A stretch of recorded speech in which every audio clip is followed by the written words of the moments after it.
Recasters is a weekly anime podcast covering currently airing seasonal anime. If you like to follow weekly releases and hear discussions about it, you're in the right place.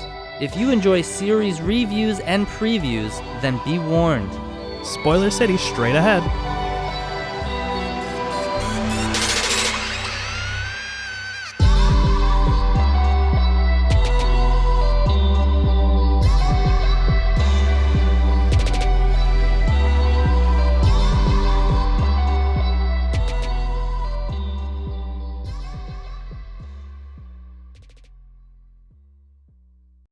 Hello, and welcome back to Recasters, the only anime podcast where we started a rebellion just to get cookies. My name is Jason Robinson, and I'm joined here today by my co-host, Jesse Winter.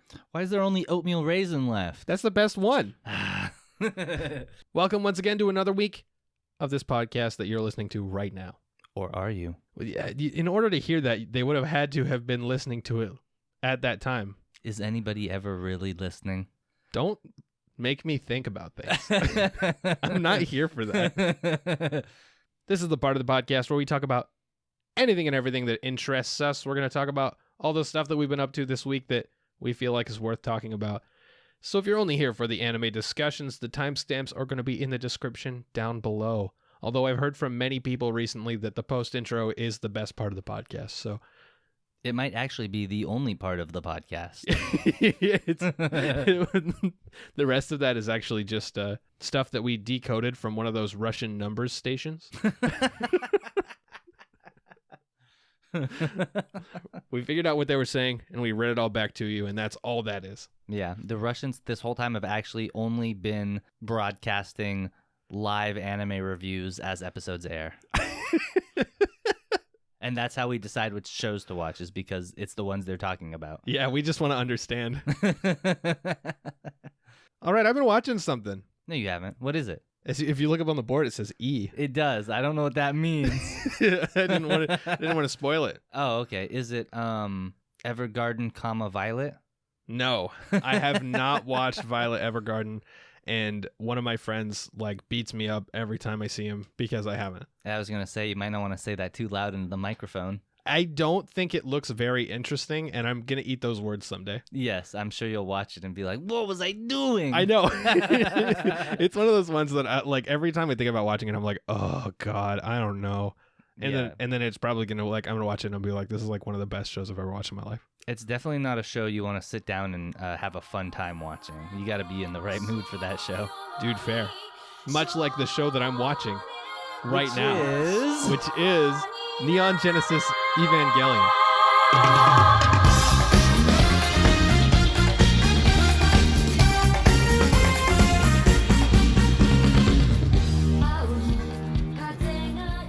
What the hell? This guy? Are you 30 years too late? This is a show that comes up a lot in the anime sphere, and Jesse and I have talked a few times about how we haven't watched this show. Yeah. And then I did. Nice. The whole thing? No, I'm on episode 21 right now. Rookie numbers. What? There's only 25 episodes. So there's 25 episodes, and then End of Evangelion. But by the way, I never figured out how to pronounce this. So if I'm saying it wrong, I'm really sorry. I fuck it up every time. I think it's Evangelion, right? Evangelion? In Japanese, it's Evangelion. Yeah. And I know how to see that because people will be like, how can you mispronounce it? Just read it. And I'm like, I can read the Japanese. I know how to do that. It's pronounced exactly one way. And then everybody in English is like Eva, Evangelion. I don't know. See, I think of it right, you got evangelists, right? I just think of it like that. Evangelion, right? That's what makes sense to me. I think people say Evangelion. Yeah, but I think it's Evangelion. I don't know, dude. I don't know. I'm taking the closest English word I can to this and pronouncing it that same way. Yeah, I've been watching this show. Not only watching, I've been binging this show. Whoa. I've been focused and watching and nothing else as God intended. As God chain watching as God intended. This show, so I kind of had an existential crisis while watching this show, but I also kind of get the idea that's what you're supposed to do. That's what I've heard from people. So I started watching this, and then I was like, am I enjoying this show, or am I just watching it because people said I should? And then I thought about it some more, and I was like, there are definitely parts of this show that I like, and also there's definitely parts of the show that I haven't enjoyed very much. So do I actually like the show? And then I like slept on it and woke up the next day and thought about it some more, and then I was like, I think this is one of the best shows I've ever watched. Wow. Yeah. That's incredible. And I'm not even done with it. Wow. So so there's 26 episodes, I think, and then End of Evangelion, which is a movie, and then there's 4 Rebuild movies, Yeah. which are like an alternate timeline or some shit. I haven't got there yet, so I don't know. I'm pretty sure that, yeah, they're like an alternate timeline, and also isn't there like a new character in them? I think there's a lot of new characters. There's that braided hair girl with the glasses. She cute. Yeah, true. She generic. The fuck did you just say? Glasses are life. I mean, I'm not saying she's not cute. I'm just saying it's also generic. Glasses are life. Glasses for life. Now, that being said, so where I'm at right now, there's 3 main characters, right? You got Shinji, who doesn't want to get in the robot. Yeah. We got Rei, who is like this quiet, reserved, broken girl who's like not actually shy. Like, I got the impression she was shy because she was reserved and to herself. She's like fierce though. Yeah, 100%. Yeah. And then we got Asuka, who some people might say is a tsundere. I think she's just mean. There's no dere at all. Yeah, I don't know where the tsundere thing comes from, right? People are like, check it out. She's shitting on Shinji all the time. She's a tsundere. I'm like, no, she fucking hates him. Yeah, you forgot the part where that involves you liking the person you're shitting on. Yeah. Like, there's no endearment to her hatred. Yeah. And of these 3 characters, I have a favorite. I have a favorite indeed. So much so that I've purchased something that I'm now going to hang on my wall What the hell? to show the world. Hanging on your wall? To show everybody in this audio-only podcast. We're going to give you a live reading of the event. Here we go. He's doing it. He's got the wall scroll. He's unrolling it. My God, can this be real? It could be. It could be. It might be. He's going for it. He's done it. I prepped the thumbtacks ahead of time, so all I had to do was unroll it and put it on the wall. I was very impressed. At first, I was like, what the fuck is happening? And then I realized there were thumbtacks up there. I really like Rei, and I now have a Rei wall scroll. One of my friends said I don't have enough girls in my room because I mostly have, like, men. You know, I never really thought about it, but not wrong. Even you look at my, like, I've got 2 statue cases full of anime figures and Gundams and stuff, and it's like 99% men. Yeah, you know, I mean, this guy really likes Kingdom Hearts. I already knew that, so I look at all the Kingdom Hearts, like, posters he has, and I'm like, yeah, there we go. That makes sense. But, like, when you really look at him, I'm like, Like, it's like 90% guys it's up all there. hot anime guys.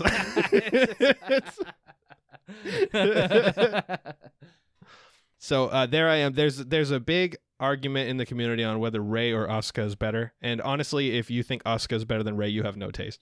Wow. That being said, I hear that episode 22 changes people's mind about that, and I'm only on 21 now. Oh, so. no, it's coming up. Yeah. You spoke too soon. Oh, Jesus, let me shake the whole Bruh. fucking room. We'll see. We'll see. We'll see. Man, have you ever had a waifu before? I don't think I've ever witnessed you having a waifu before. Natsuki from Doki Doki Literature Club. You're right. That's the closest I've ever seen. Yeah. Wow. You don't even have a wall scroll of Natsuki. Do you even have a poster of Natsuki? No, I got a little figure. Bro. And I also purchased, so like when I was at Comic-Con a couple years ago, they had these like limited edition like waifu boxes for Doki Doki Literature Club where Nice. they came with like little postcards from a specific girl and stuff like that. So Yo. I bought the Natsuki box. Nice. Yeah, but mostly not. I'm not really a waifu guy. Yeah, that's fair. Not everybody is. But I guess I have to watch Evangelion now to throw my hat in the ring so we can argue about this on the podcast when I inevitably have different taste than you. Oh yeah, absolutely. I don't know. I feel like you're gonna like Asuka for some reason. I mean, yeah, it's a tough line. It's a hard line to cross. I mean, walk. It's a hard line to walk. It's hard to walk. It's hard to walk, talk. It's hard to exist. Let me tell you about Neon Genesis Evangelion. Though. Let me tell you my thoughts so far. Tell me about it. What a fucking wild show. Nice. So, like, this is technically a mecha. It's the only mecha ever that nobody talks about the mechs. You right. People are far more interested in talking about the characters, which I think is fair because every single character in this show is broken. They are all broken people trying to live their lives and help. Damn. And it's so good because that's how it is in real life, you know? Yeah. It's like I feel like for the first time ever I'm watching like real characters in interacting. Whoa. And that's not always true. But I mean, like, every character feels like they're dense with what's gone on before this. You know what I mean? Yeah. I'm watching this section of these people's lives, and there was a lot that happened before the cameras started rolling. You know, it's hard to convey that feeling in a medium like this, I feel. Yeah, most of the time when you start watching an anime, it's on the most important day that person has ever had in their life. Yeah, basically. And I'm not going to say that's any different here. I mean, like, you start at the first day that Shinji gets in the Eva, right? So, like... Yeah. But still, I mean, a lot happened. Yeah. And I mean, even with Shinji, I mean, because I've seen a couple episodes, and I know a lot about Evangelion, just not necessarily, like, the plot points, but I know that there is a lot that happened to Shinji before the plot, which led to the plot. And at the beginning of the show, he gets swept up basically in a sports car by a hot lady. And then they're like, you're going to fucking pilot this mech or you're going to die, boy. You know? So, like, that's a pretty intense first day. But a lot of animes that start off with that kind of thing, the other character's backstory is, like, based around how they evolve with the main character. Where in Evangelion, like you said, like, these are just real people, you know, they had lives before this. It's not all about Shinji. He's just there. Yeah, exactly. And unlike some shows where character development is hinged on the main character, a lot of the changes don't even involve him. There are people who have full relationships outside of the main character. Wow, really impressive. Honestly, yeah. I mean, I hate to say it, but you don't see that a lot necessarily these days. A lot of the time in this show too, like, it wasn't a low budget show, but it's very artsy in the way that it does things sometimes. Sometimes you'll have scenes that are just like staying on the same two characters doing nothing for way too long. Oh. Some real David Lynch stuff. And I think it works so well. Okay. There was a sex scene where you're looking at like a cup of water the whole time. Whoa. And you're looking at the cup of water and just hearing these two people talk to each other and then like start the action, right? Yeah. And I felt like it was way more powerful because it felt like instead of seeing what was happening, you really like were focusing on the words they were saying. Yeah. Really interesting. Yeah, that's really cool. I really appreciate things like that, you know, because there's very artistic, very profound ways to cover topics like that make it plot important, you know. It's not just something shoved in there for fan service or whatever, right? And I feel like a lot of shows that don't want to make that the pivotal moment, they just skip over it and then use like afterwards pillow talk to make it the pivotal moment. Or you have shows that just shove it in there and then you're like, okay, but why did we do that though? Yeah, like what did that add? Yeah, what happened? I felt like this was an important interaction and we got the best of it by not seeing it. Yeah. Honestly, phenomenal show so far. I can't wait to see the last few episodes. I hear it gets real fucky. Yeah, I've heard like Devilman Crybaby fucky near the end of it. Oh man. And Devilman Crybaby's a fucking wild show. So Yeah. Yeah. There's I've never watched this show before, but I have played through the Drakengard and Nier series, which have some big references to it, I've been told. So if it's anything like what goes down in the Drakengard endings, we're in for some fucking wild shit right now. I'll check back in with everybody once I watch more. I plan on watching through the whole series. I'm hungry for it right now. Like I'm waking up like, man, all I want to do is see the rest of this show. Hell yeah. Sorry I watched it without you. I can't believe you've done this to me. I absolutely want to watch it again, so whenever you're down. Okay, yeah, sounds good. Let's do it. Dude, you know what really blows my mind? This show, as old as it is, how have neither of us had like spoilers for major plot points? That's a good question. Because I think about Evangelion, and I'm like, I know a lot about the show because I've heard a lot of talk about it, and I've seen a lot of talk on forums, and I've read articles about it. And then I really think about the show, and I'm like, I don't actually know what happens in this show. How is that possible? I don't know the climax. I don't know the end of the series. I don't know how. I don't even know why or when Shinji gets in the robot. I don't remember that. Right? Okay, so 90% of this show is shonen style monster of the week fighting. Mm-hmm. But it's done with a different twist on it that I love, because instead of showing you, like in shonen stuff, a lot of the time it's about who you're fighting and the emotions behind the fight. Yeah.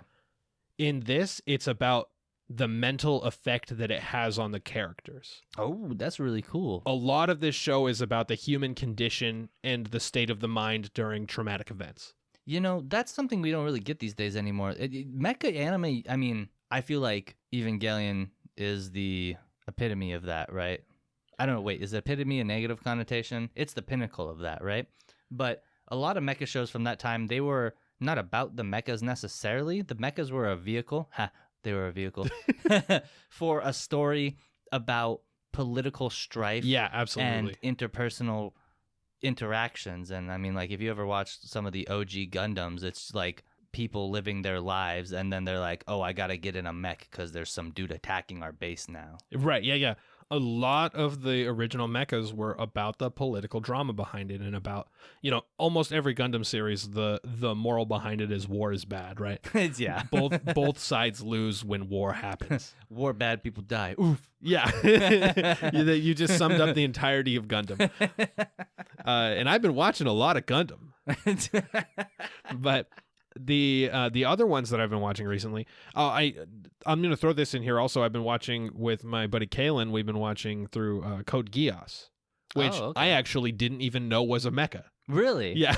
Oh, dude, one of the scene that represents Code Geass the most to me is when he's in his mech looking over the city, and it like zooms in on his eyes, and he's like, I have the power.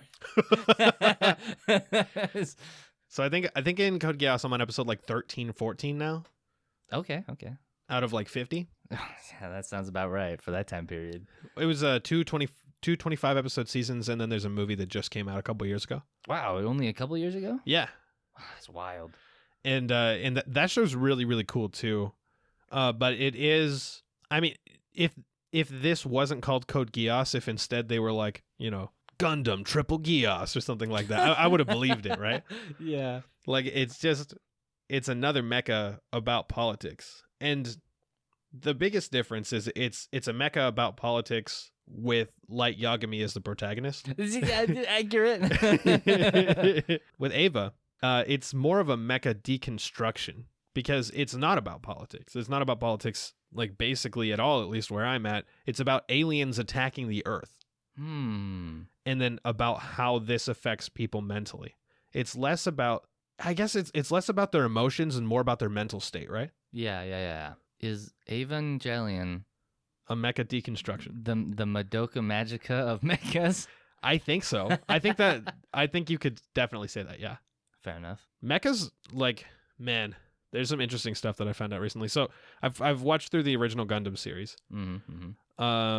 That series is not as good as some of the more modern ones that basically take the same story but like do it better. Yeah. Yeah. But I found out recently in the novelization, so mild spoilers for the novelization of, actually, I guess heavy spoilers for the novelization of the original series, is the guy who made Gundam, he wrote these novels, as far as I understand. And there was a lot of things he wasn't allowed to do that he wanted to do in the TV show. Okay. So, because they were like, we got to sell these toys also, right? Yeah. They're like, tell your political drama, but also we got to sell these mech toys. So in the novel, he was allowed to do whatever the fuck he wanted.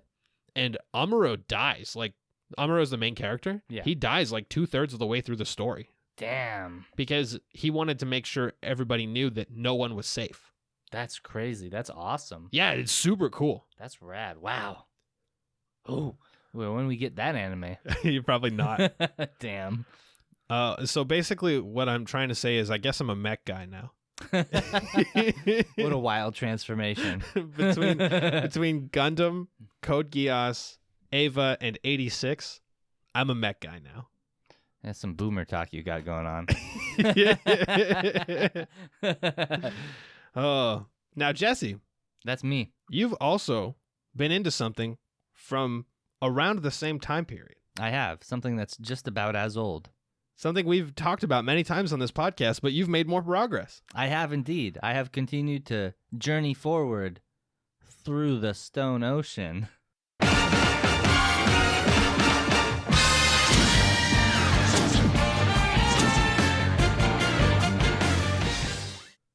What do you read? Just kidding.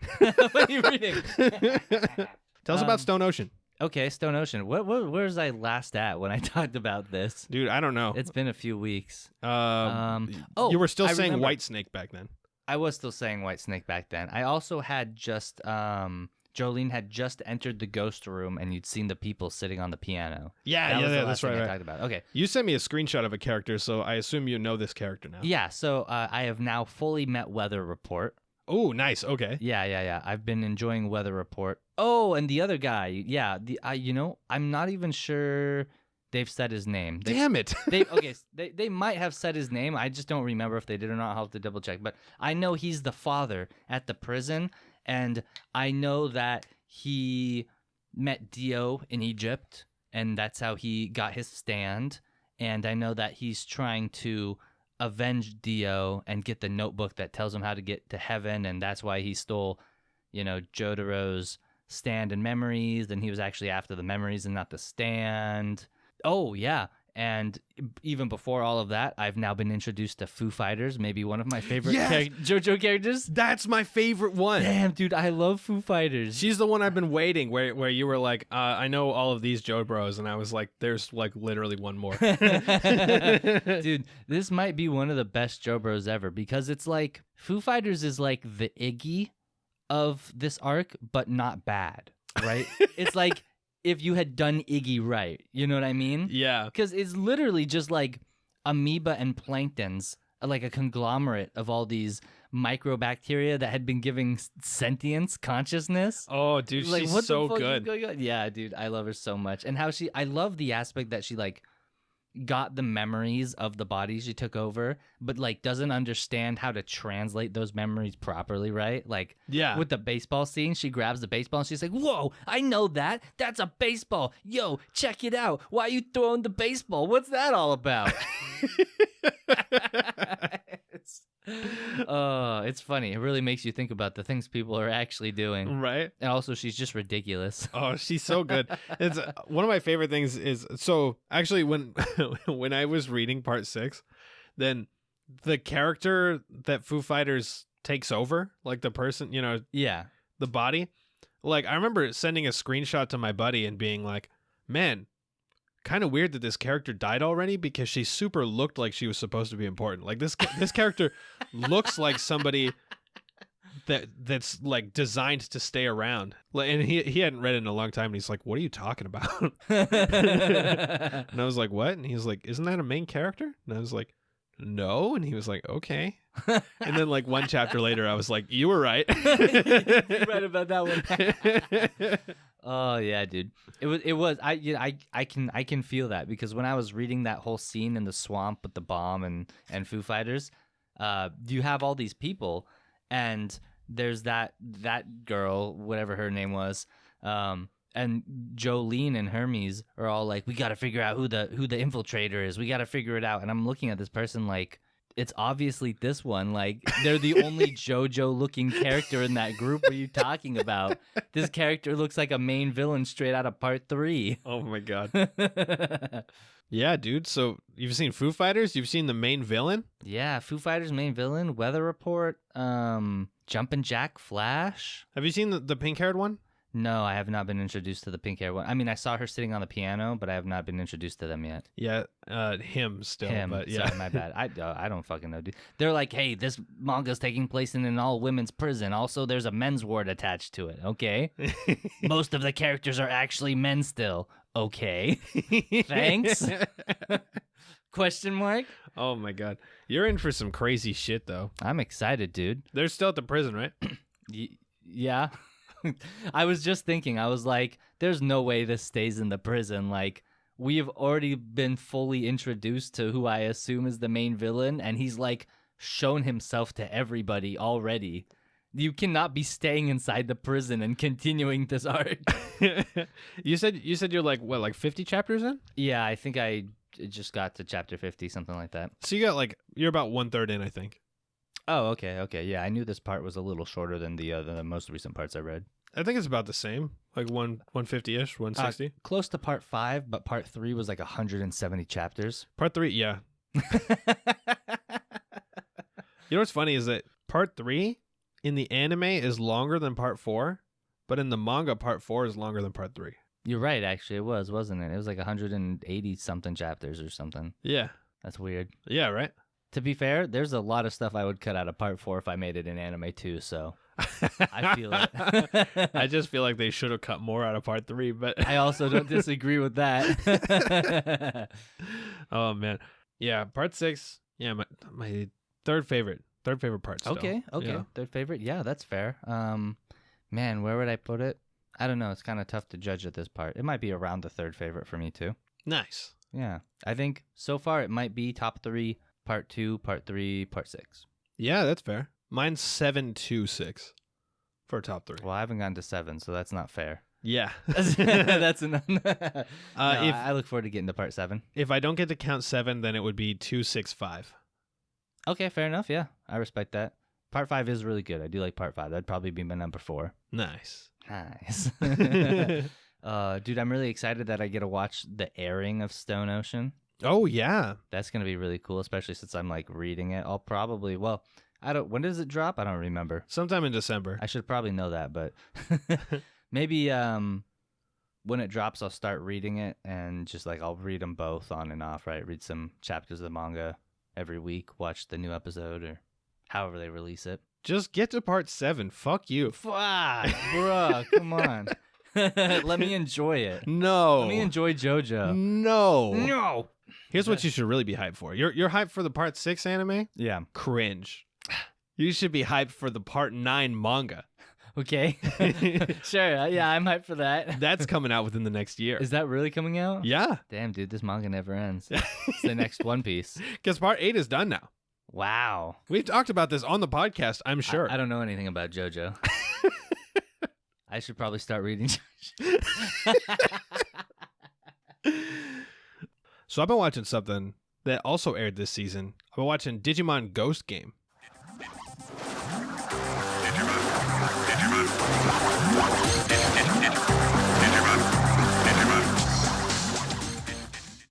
Ooh. And by watching, I mean I watched the first episode. Close enough. I woke up the other day and I was like, Digimon's pretty cool. That was my first thought. and then I was like, just online, I was like, do they make Digivices still? Because for those who don't know in the audience, a lot of people think that Digimon was made as a Pokemon clone. It was not, actually. Digimon was originally made as a male counterpart to Tamagotchis to try to sell to boys. And then they made the series, and then they were like, dude, Pokemon's doing real good. Let's try to compete with that. But originally, that was not the intent, right? So I was like, man, I want a Digivice. And then the new ones are from Ghost Game. I pre-ordered it. It comes out in January. Whoa.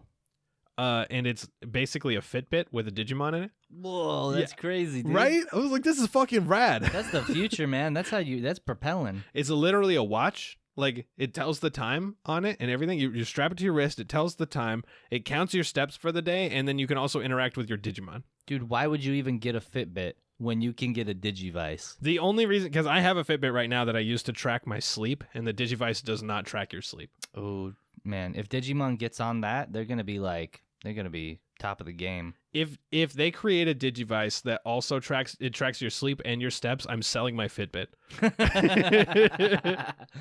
Digimon Ghost Game is a really interesting take on the Digimon formula. It takes place in the modern world, as far as I can tell so far. Okay. It takes place in the modern world, just like Digimon Tamers, which is part 3. Or sorry, I say part 3 like it's JoJo. Yeah. Season 3 or the third series.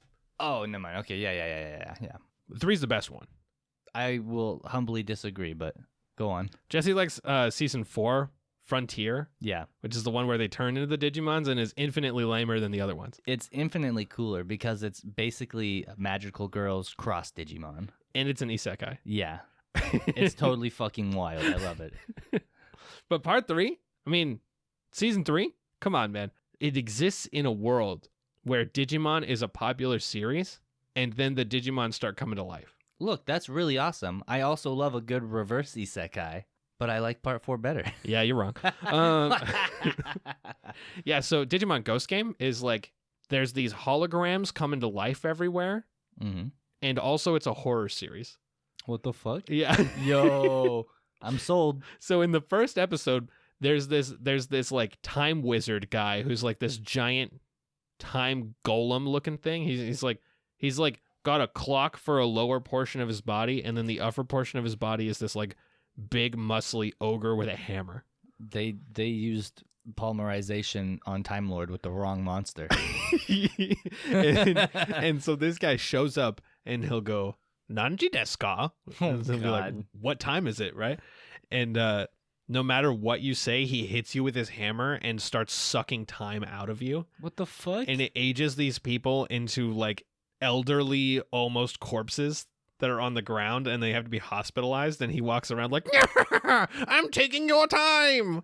Jesus Christ. And so like the main character, one of his buddies is like, hey, a cute girl wants me to go check this out, so let's do that. And he's like, doesn't that seem like a bad idea? And he's like, I don't know, I'm 14. So they walk into this area, and his friend gets fucked up by the time guy. Oh shit. And he's like, holy shit, how do I fix this? And then there's this mystery going on where his dad had created the Digivice, but then like something happened and his dad vanished and his office is all fucked up. Oh. And so the main character like walks in and finds the Digivice, and it just comes with a message that's like, I can't even remember the Digimon's name, but this one's Agumon, right? Like the Yeah. it's like, hey, this guy's here. He's your little brother now. Okay. And so it's like it's got these horror elements and this mystery you've got to like unravel through fighting these Digimon. Damn, that sounds really cool. It's actually like, yeah, maybe like the second coolest Digimon series I've ever seen. Okay. Based on one episode. Hopefully it holds that candle up a little while longer. Another commonality that it has between season 3, 3 main characters with one Digimon each. So 6 total main characters, as opposed to most of the series had 12 main characters with 6 kids and then there's 6 Digimon. Yeah. To be fair, you're only 1 episode in though, so. Yeah. Well, this is based off of I think I just triggered a boss fight. My Fitbit just started freaking out. I don't know. We're in danger. But yeah, I believe that based on like the intro and stuff like that, I think there's only going to be the 3 main characters. But okay. I mean, maybe they'll add more. We'll see. Yeah. Yeah, I'm liking it a lot so far. Hell yeah. Lots of nostalgia built in. Also very cool. Now, Jesse, That's me. you've been watching something? Kind of. Tell me about this. Okay, I'll tell you about this. Have you heard of Star Wars?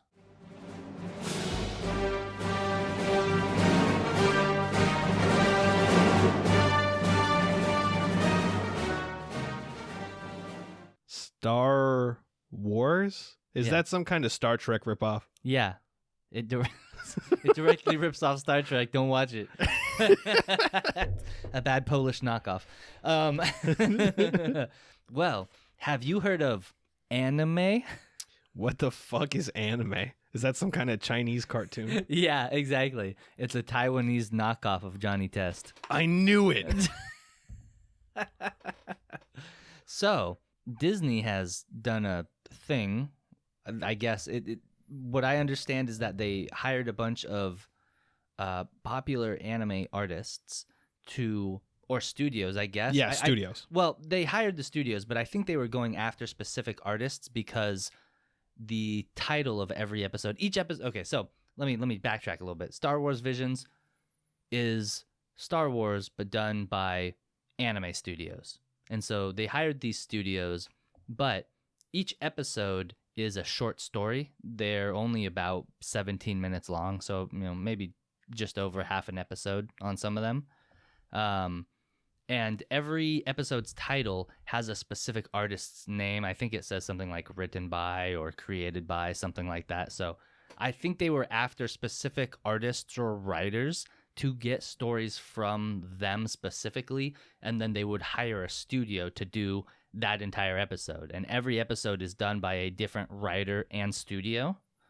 And it's fucking crazy, dude.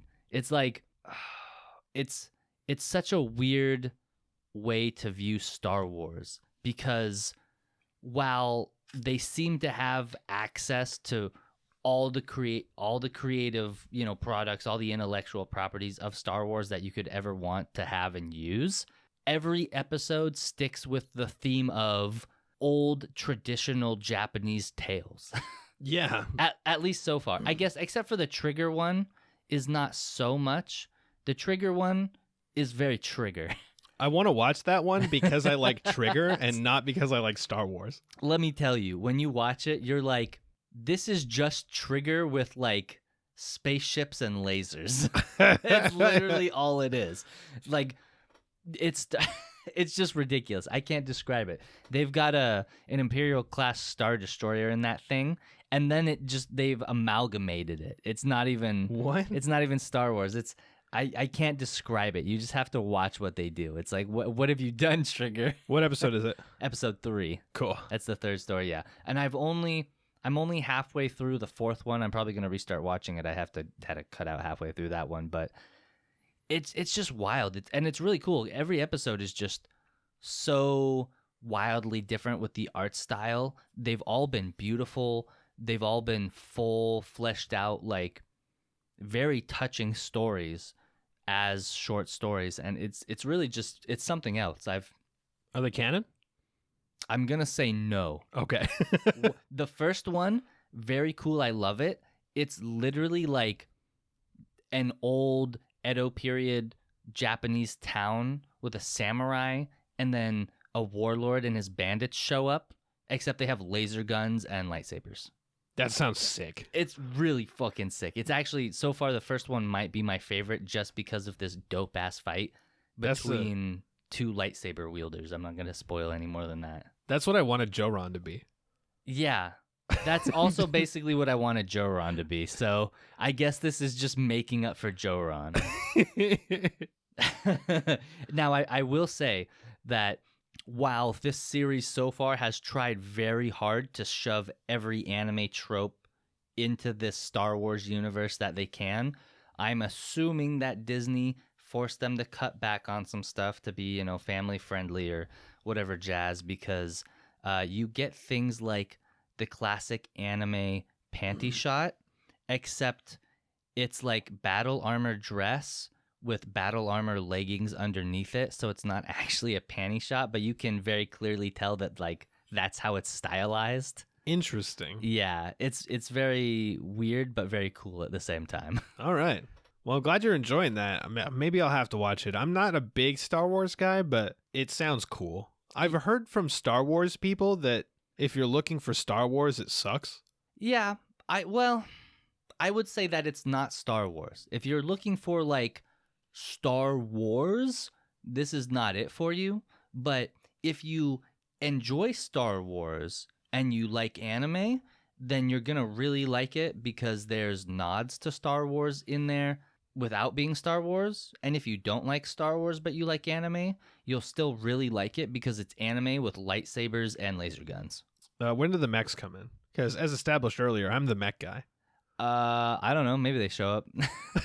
I think there is a mech. Oh yeah, there's a mech in the third part. Dude, I'm in. There's 2 mechs, actually. Of course it's from Trigger. Yeah, Trigger. You'll see. There's some mechs, not for very long. Oh no. Dude, that's so in Ava, one of my friends sent me like a little picture that shows like each of the mechs and their number for Ava. And there's no 4. It's like 0, 1, 2, 3, 5, right? Classic. And I was like, what happened to 4? And they were like, I don't think 4 matters. Shine. And I was like, what? And I watched it, and like 4 blows up at a test facility before it does anything. I was like, oh. Oh, dude. I love that. That's some like really subtle Japanese culture. Right. And with that, please enjoy the episode. First up, we have Platinum End, episode 6. If that is your real name. I am the Platinum End. Dude, every episode of this show fucks me up by the end of it. I'm like always like, what the fuck? Right? Yeah, dude, they're like, here's a bunch of tropes. You like it. Eat these tropes. Just kidding. Oh my god. With this one, like, so at the end of the episode, we basically thought they were prepping for a big showdown with this girl the whole episode, and then we get to the end of the episode and she's like, oh yeah, I'm supposed to stay here just in case a candidate comes because we're gonna die together. It's like, what? Yeah. Okay. I guess we should have assumed that was the case, because so basically what this guy did here, right, is he created a trap where he set up this serial killer as somebody who was on his side and would listen to whatever he did so that he could blow somebody up with her. Yeah. He created the ultimate suicide bomber. It's like actually the biggest brain. It honestly is. Like any other anime, he would have lured him out and then shown up and been like, you fell into my trap. I'm going to kill you. And then they would have been like, oh, we were prepared for this. But like, he actually did the smart thing. This is how you know, like, this is definitely written by the guy who made Death Note. You know what I mean? Like, Yeah. This is very Death Note. I feel like every second they're like, I quadruple played you. I made myself forget I was Kira. So that you would think you were Kira. And then I, as Kira, would kill fake Kira. Yeah. Oh my god, dude. This is nutso. But hey, I was right. What were you right about? That guy was Qui-Gon Jinn. Oh shit. He got them fully prepped, went up to face the main villain, and died. Oof. I want to say I hope he's not dead, but like he super is. I don't know. I mean, so while I'm watching the episode, he's like, yeah, I picked up some extras from my friends in the Defense Force. And he puts on this full ass, like, Master Chief bomb suit. Oh, yeah. And I was like, that's heavy duty stuff, man. And then he hands some gear to our protag, and it's like, he's literally like, this is an enhanced dirt bike suit. And I was like, that's really like not a lot comparatively. Okay, but hear me out. It looks fucking cool. It does look super fucking cool. And absolutely. it looks way cooler than the Doomslayer outfit that he put on. 100%. This guy's looking like Ermac walking up in here. Dude, he looks like Ermac if Ermac was in My Hero Academia. Yeah, 100%. So I think part of the reason that guy put the suit on is because he's going to survive the bomb. But I wouldn't put it past the show to have just killed him like that. So I guess we'll see, yeah. Yeah, there's really like, it's such a 50-50. There's nothing to do but wait for the next episode. I just have no idea. Is this an ongoing manga? Do you know? I have no idea. They've confirmed that this is going to be a 24-episode show. Yeah. But yeah, I have no idea. Check. The thing that gets me is like, since it's by the author of Death Note, right? Like, if it does have a manga, I would have thought it would have been notable because Death Note was very big. And then when Bakuman came out, it was very big. And then when he dropped the Death Note one-shot, it was very big. So if he had started the manga Platinum End, I would have assumed it would be very big. Yeah, it looks like it's ongoing right now, so wow. It's big enough to get to get an anime adaptation, so this always boggles my mind, right? Like there used to have to be a certain level of interest in the manga for an animation studio to even consider making it an anime. And these days, every season, there's like 15 anime coming out, and I'm like, I have never heard of this. What is this? I look at the source material, and it's like a manga, and I'm like, what? It's like from 2003, and it's like, wait, huh? Who brought this back? You know what surprised me is that like even like Demon Slayer was actually like on the edge of cancellation from manga sales before they made the anime. Yeah. And that's like the most popular thing in the world right now. Like, not literally, but... No. But, I mean, pretty close. Actually, I mean, the manga did literally reach #1 in sales, so... True. It was the most popular for a little bit. Yeah. There was another show I thought you told me about, too, that had a similar thing. It was on, like, the verge of being canceled, and they're like, this is the last shot. Here's an anime. If it fails, then it's all over. I feel like I was talking about Demon Slayer. That probably was Demon Slayer. They picked the right studio to bring that back. That's true. I feel like if they'd handed it off to any other studio, it would not have been as popular. Yeah, most likely. But anyways, talking about Platinum End.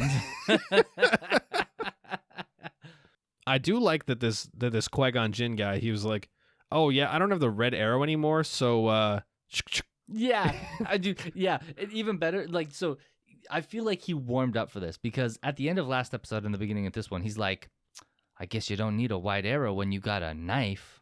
And they're like, oh, yeah. And then later on, he's like, you don't need arrows to kill people. And his angel's like, true. And the other angels were like, whoa, that's crazy. And then he's like, yeah, I mean, even a gun might, like, kill somebody. And you're like, yeah, you're probably right. And then, like, 2 minutes later, he whips out a gun. He's like, so anyways, I got some guns. Bro. So speaking of guns, glad you brought it up.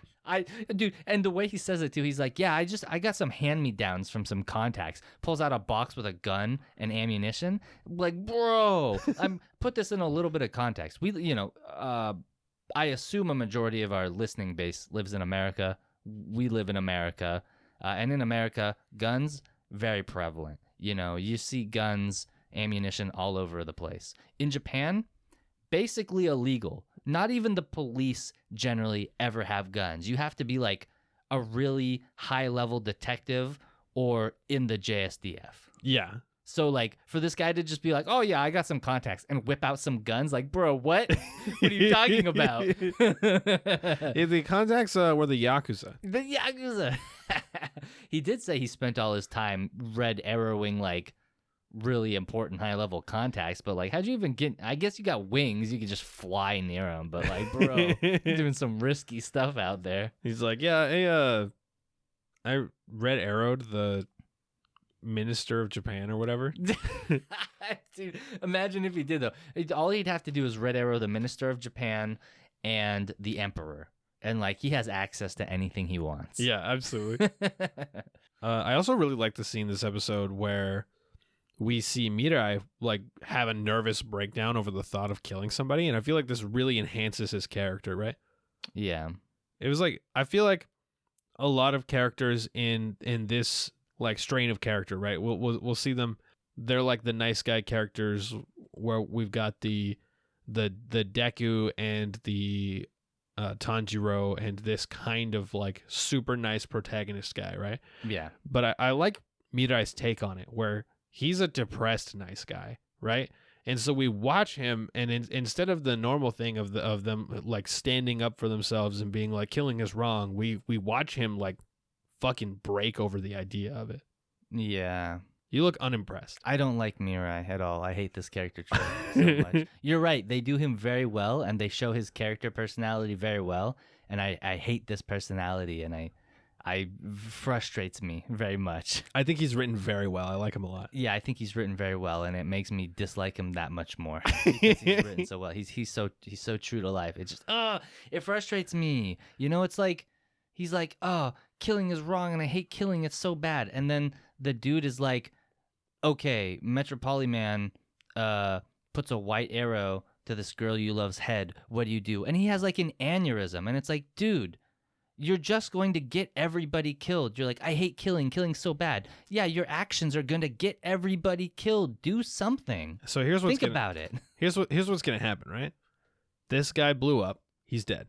Yeah. Assume. Yeah.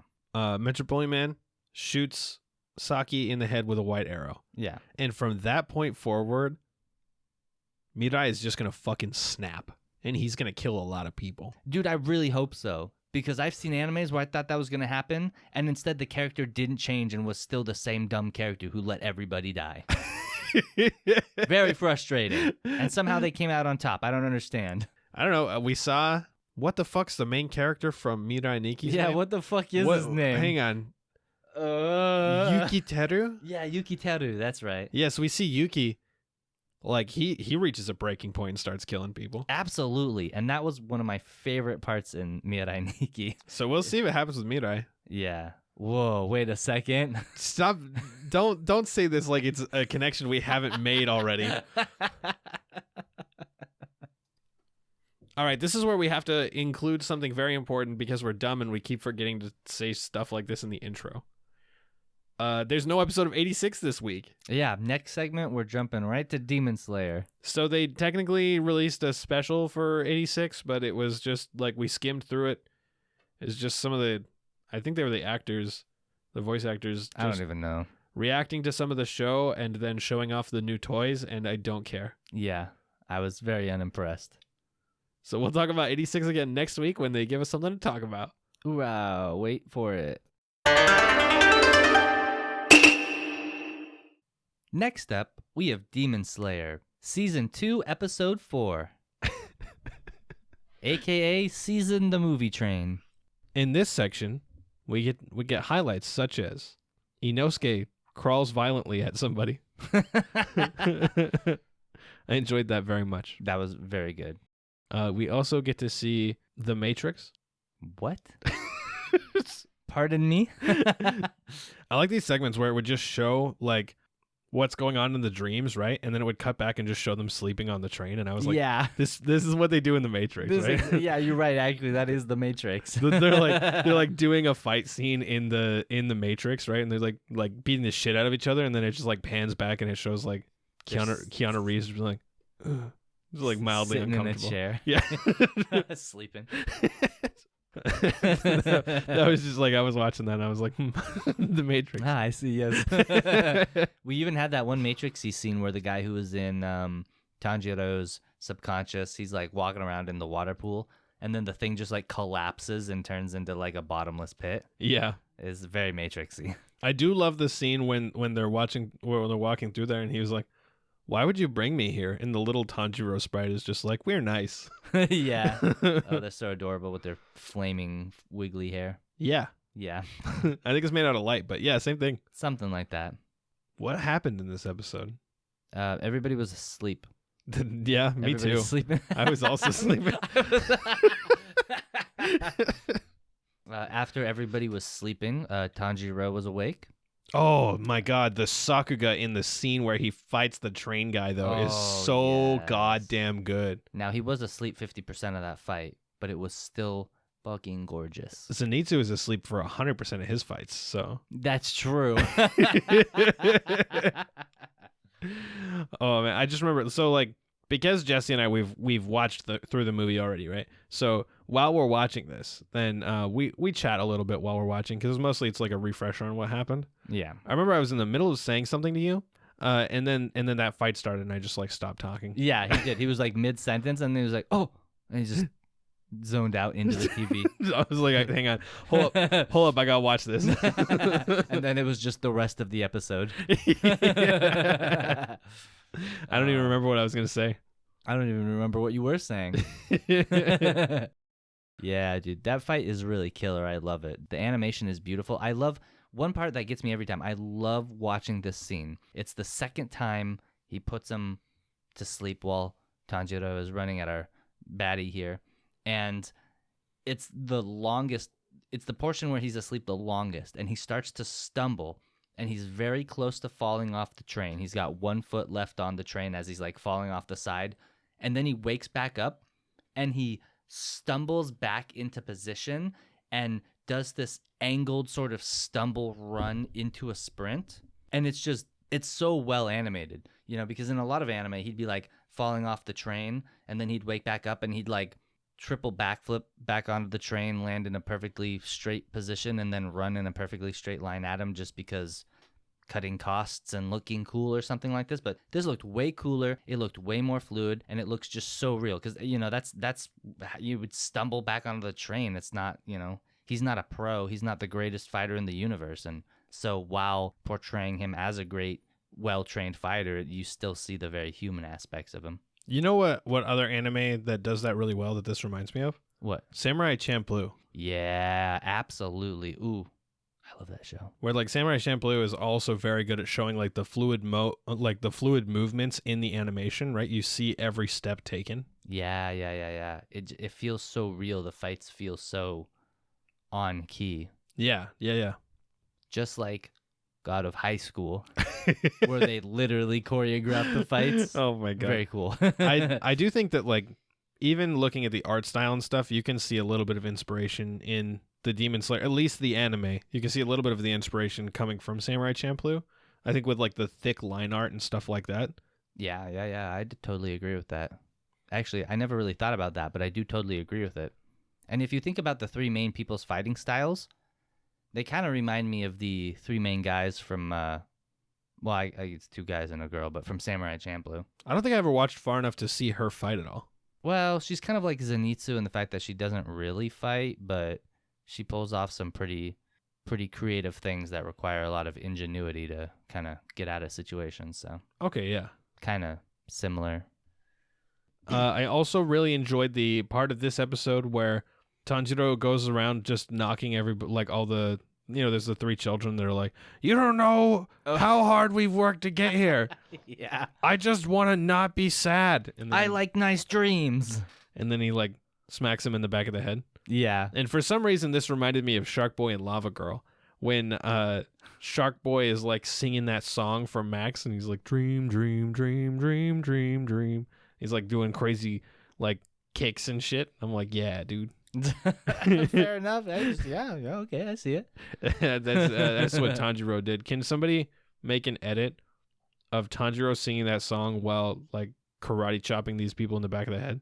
Yes, that would be fantastic. Please do that. I'm sure it exists already, to be honest. Or do that edit where they just cut out Tanjiro's head and put it on Shark Boy. Oh my god. I'd be okay with that too. I had kind of an interesting thought while we were watching this. You know, it's kind of nice to be able to have seen it and be able to key into different details while you're watching. And, you know, I feel like I'm getting a different perspective watching it a second time. But the problem is you've actually never had an interesting thought in your life. So. You're right. So it's very difficult. This one might be interesting. We'll see.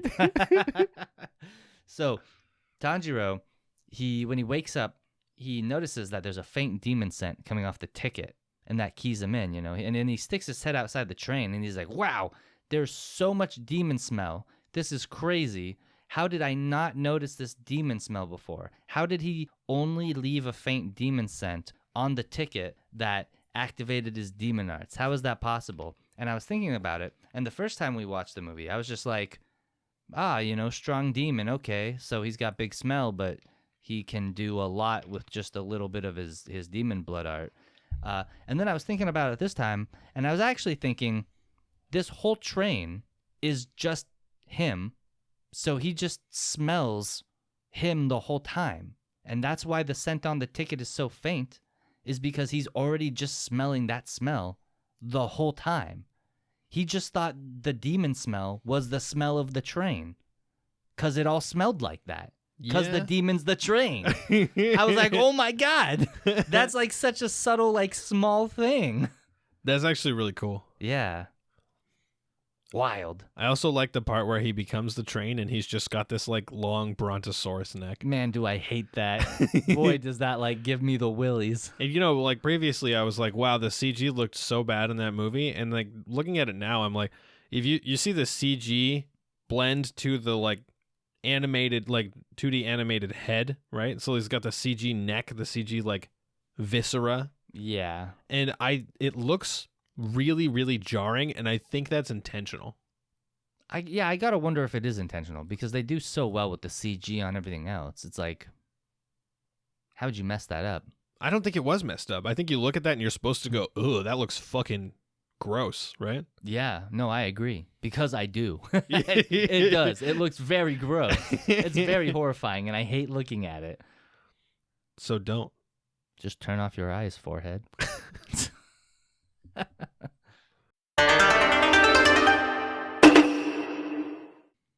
Next up, we got Mieruko-Chan, episode 6.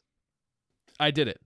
You've done it. I did it. I promised the audience I would do something, And for once, I pulled through. I read the manga from Mieruko-Chan.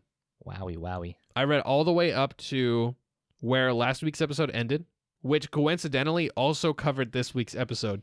Because for whatever reason, these last 2 episodes were played backwards from each other. They just did a flipperoo. I have no idea why.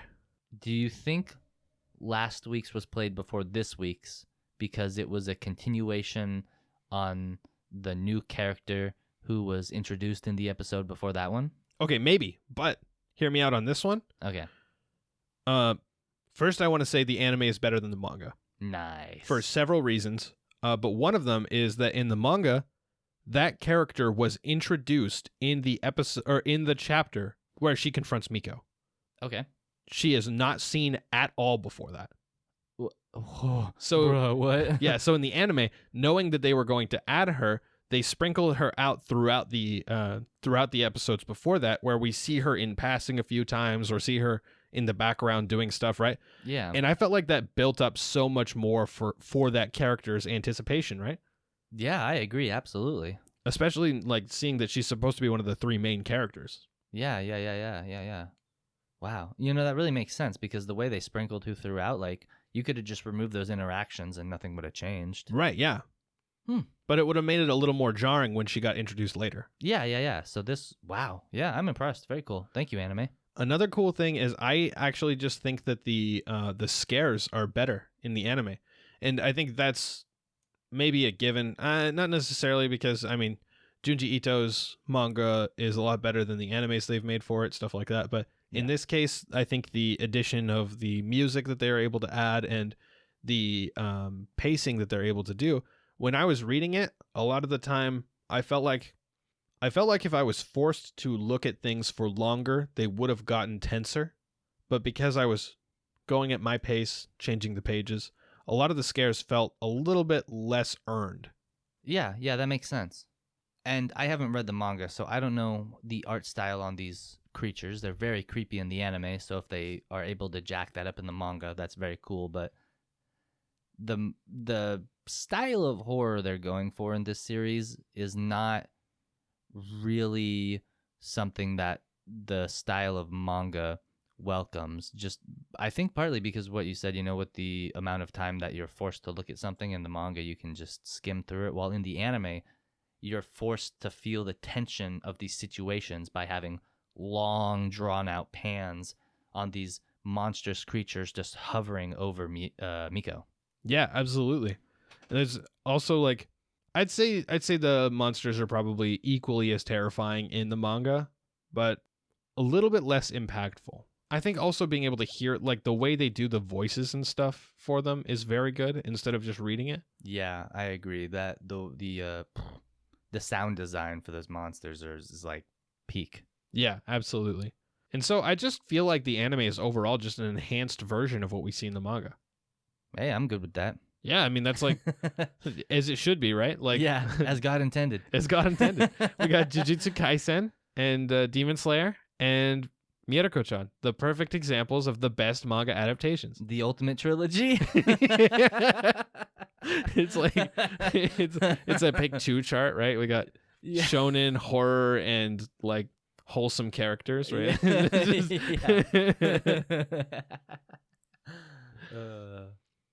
But yeah, for whatever reason, they played these ones out of order. And I'm not quite sure why. I don't really see what it added, but I was still glad to see these chapters. So I had read these chapters ahead of time before watching the anime because of how it occurred. So it wasn't really intentional. It's just how it happened. Yeah. But I can also very much say that I think these episodes were better.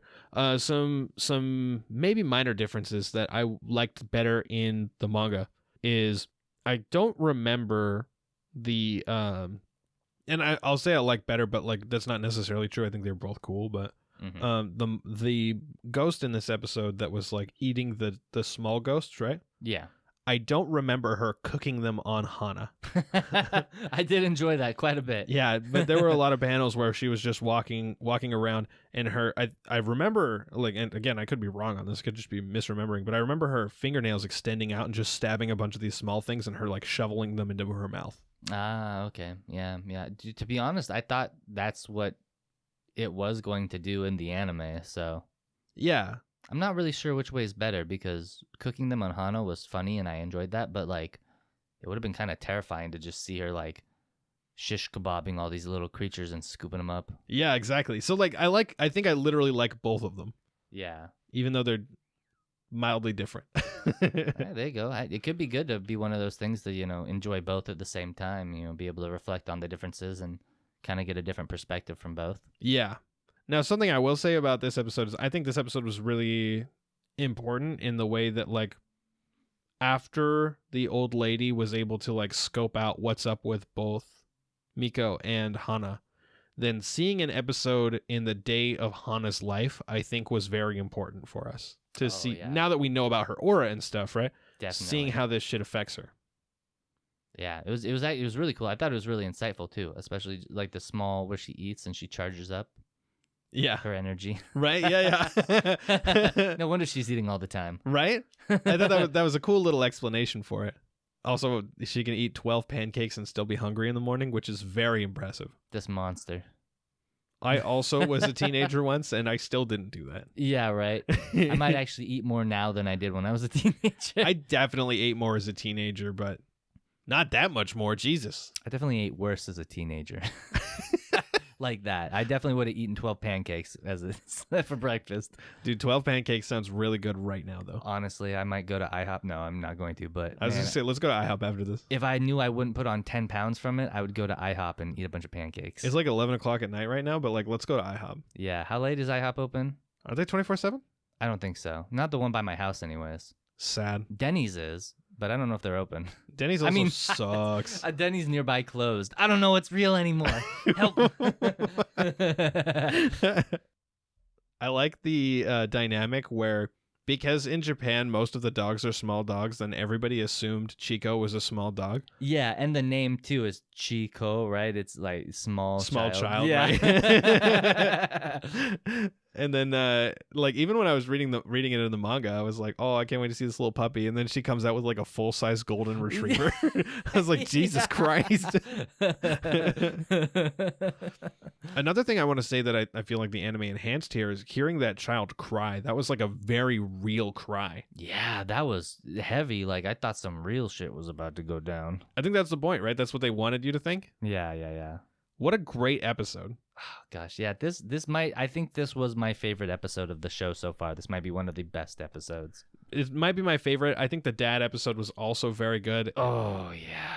And then with the old lady also with her husband. Oh, I did like that a lot, but I think this episode was definitely better than that. This one gave us some interesting lore stuff with the gods. Oh my god, it sure did. That was fucking terrifying and cool as AF. Wait. Dude, as AF. As AF. Excuse me? Ignore my boomer talk. I'm getting so old. Dude, yeah, but I love the part when like these gods come out and start fighting them and then just get fucking gimped. Yeah, Jesus Christ.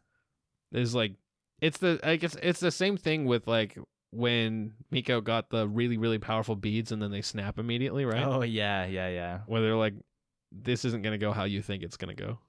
To be fair though, like I feel like they pulled like a triple on us, right? Because when that god creature comes out, we're like, this thing looks beastly, and it just ripped that thing's arm off right away. Uh-huh. But then it immediately got itself gibbed to pieces, and we're like, oh, that's some trouble. And then we get the really big boy, and he just fucking annihilates the shit out of that spirit. Right, yeah. And it's like, whoa, what? I think he literally eats it. Yeah, he does. He like opens his mouth like I don't know, like a plant. Yeah. Reminds me of something from Jumanji. Reminds me of something from Mario. Yeah. Yeah. You ever see in Mario, they made a skeleton version of the piranha plants for like one of the areas? Like, so, Yeah. That's so fucked up. Yeah, that's super weird. I hate it. Yeah, Mario's got some problems with its lore. Who thought that was a good idea to make that? I don't know. Anyways,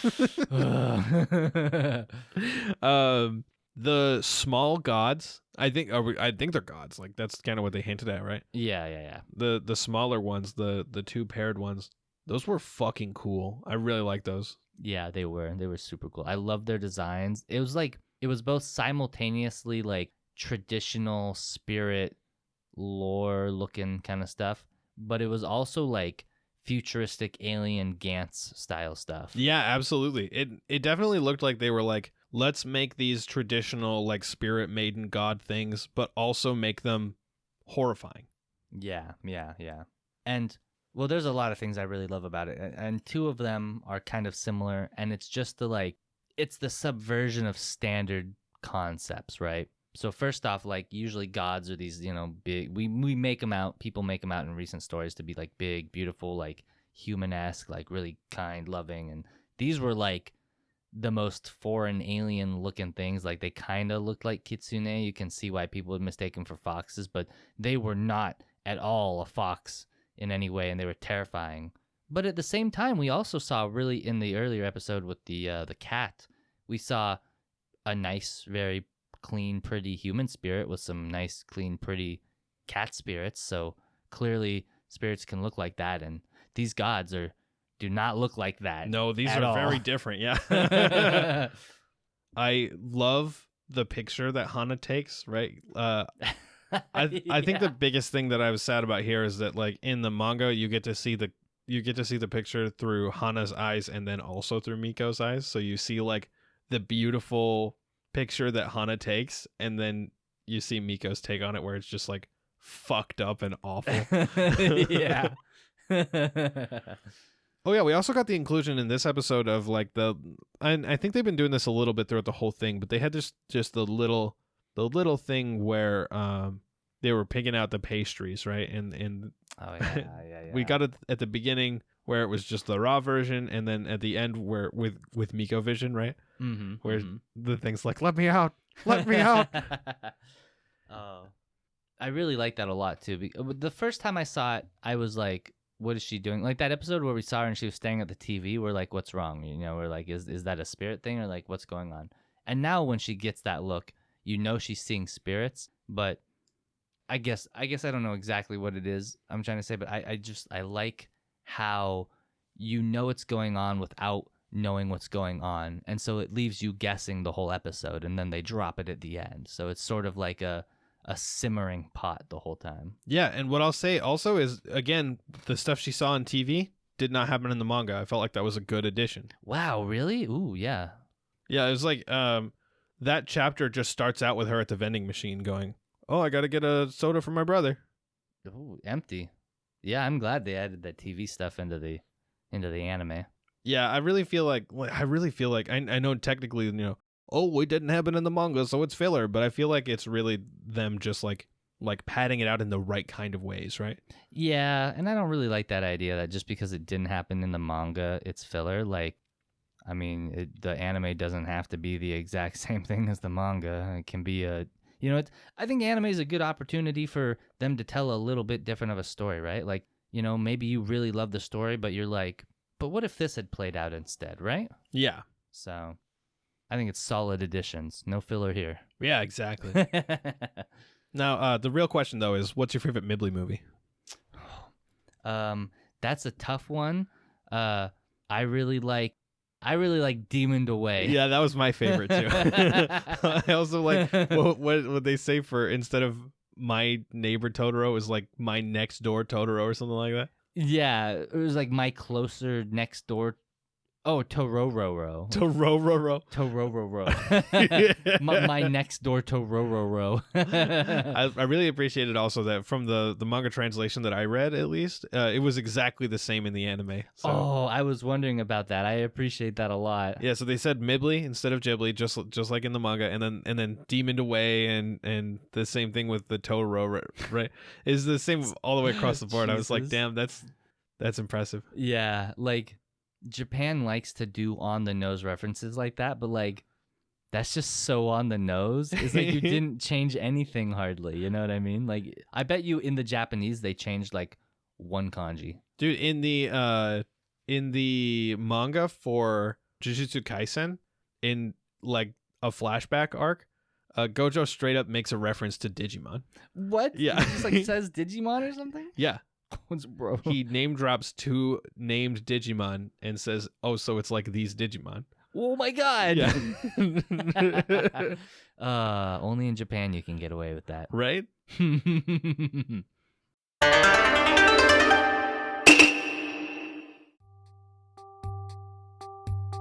Thanks for joining us for this episode of Recasters Anime Podcast. We hope you had as much fun as we did. Feel free to check us out on Facebook. We post anime-related memes there almost daily. Let us know what you think of the current anime season, or even just say hi. You can look forward to weekly releases every Tuesday morning on platforms like Spotify, iTunes, Google Play, and Stitcher. Tune in next week for more anime discussion. Ja! Mata raishu!